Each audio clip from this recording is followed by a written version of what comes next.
Good evening. This is Miss Poopee Doodee, world's most determined reporter, reporting for Channel 666 Eyewitness News. Once upon a time, back in the 1900s, many of you were not born. Back then, and even more so, let me just get to the point, there were these two television producers, and their job was to go out and find talent. And finding talent was not always easy, because you had to look really hard to manage to find talent. And over the years, as you got 20s and 30s and so on, you began to see talent like Lon Chaney. Then eventually, as the years passed, you began to see Red Skelton, you began to see the Three Stooges, Charlie Chaplin, even Bob Hope.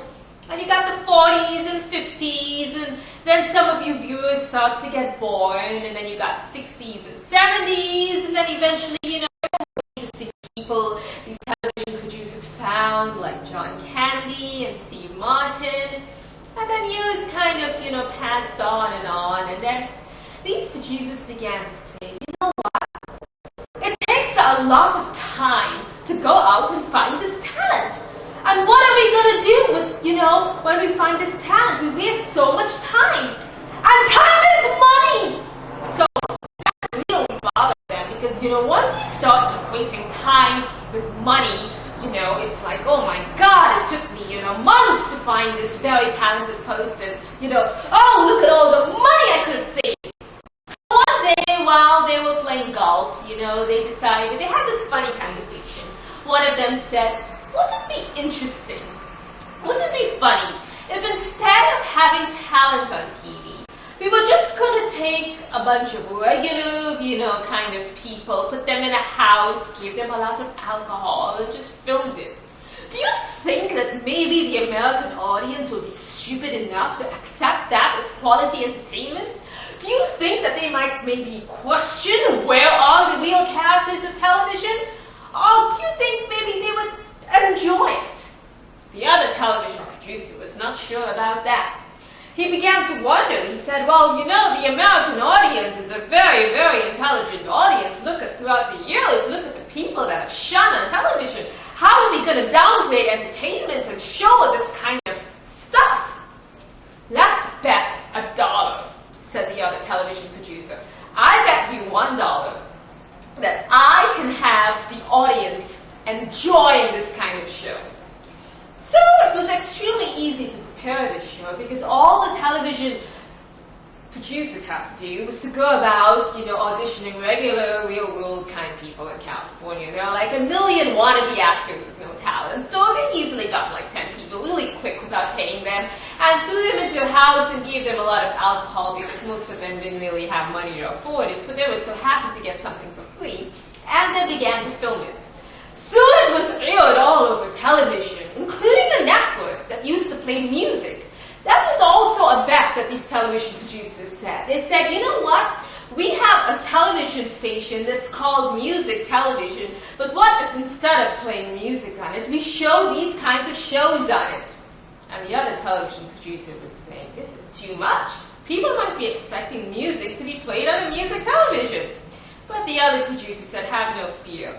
I'll bet you another $1. Not only will they accept this show, but also they will accept the fact that you don't have to play music on that channel. So the show started to air, and what do you know? The American audience loved it. The television producers were actually kind of puzzled. How could people actually enjoy watching people that had no talent? Was this really the in thing now?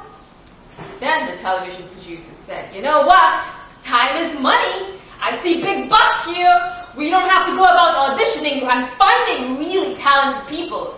We can just get a bunch of regular wannabe people and put them on TV all the time, and that can be what entertainment is. And so we fast forward all the way into the 2000s, 2013, 2014, and soon every single channel had some kind of reality program with people inside some house, some kind of Jersey Beach, and then people in some other house, some housewives or something was going on somewhere, and just very regular, ugly, plasticized-looking people were just talking about regular things. And this became extremely popular. Isn't that ironic? Remember that time when people would often make fun about public access TV, saying that, only like retards and bad shows air there? Well, what do you know? The television producers have managed to put all these bad shows on network TV, thus proving to each other that the American audience really is stupid. So, of course, the other television producer got his dollar and his $5, or maybe it was $1, because nowadays, $5 is kind of worth $1 due to the devaluing of the money, because, the state of the economy today, that's what happens, that's what the criminal-in-chief does. The commander-in-chief does. So, anyway, so that's how we have the reality show. And now, where are all the talent, you ask?